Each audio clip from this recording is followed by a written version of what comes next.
สบายดีทุกคนสบายดีเนาะมื้อนี้สาวหลานมากินหมูกระทะ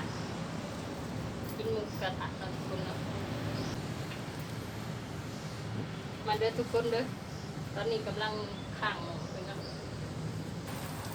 อันนั้นทุกคนเนาะมากินหมูกระทะน้ำสาวหลานนี่เด้อทุกคนมา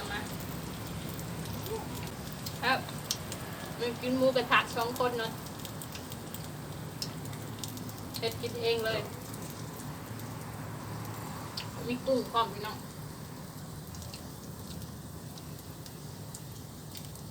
แบบนั่งชมบรรยากาศไปเลยชมวิวไปเลยเนาะ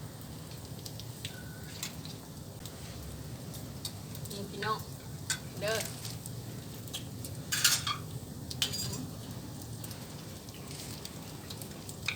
ครับผมกุ้ง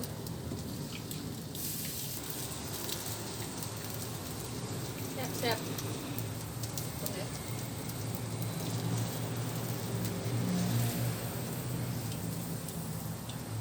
มาไก่กุ้ง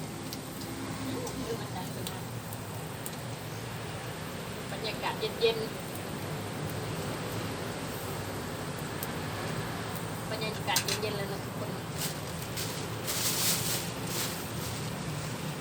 กินเหล้ากินเบียร์กินเป๊ปซี่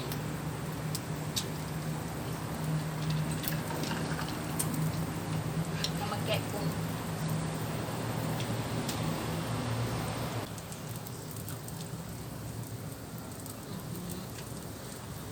อร่อย จะลงขยะอยู่ไหน อร่อยมากเลยว าง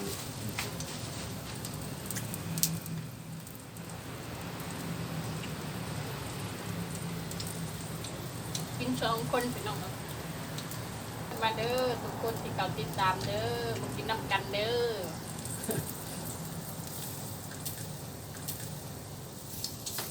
มากินหมูกระทะเด้อคนลาวสิเอิ้นว่าสิ้นดาดกุ้งมีแต่ตัวใหญ่ๆเริ่มเทิ่มเลยตัวใหญ่เริ่มเทิ่มเลย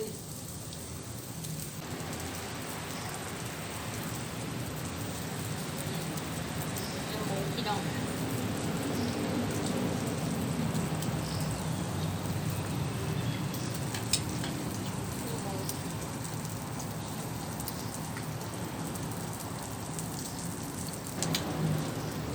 จัดหนักเลยพี่น้องเอ้ยวัดหยุด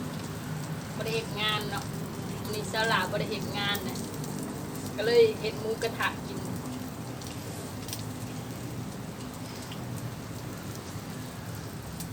นี่แซ่บ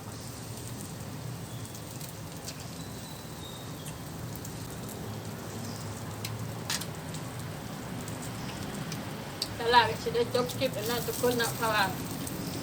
สิกินหมูกระทะแล้วเนาะมาให้พี่น้องเบิ่ง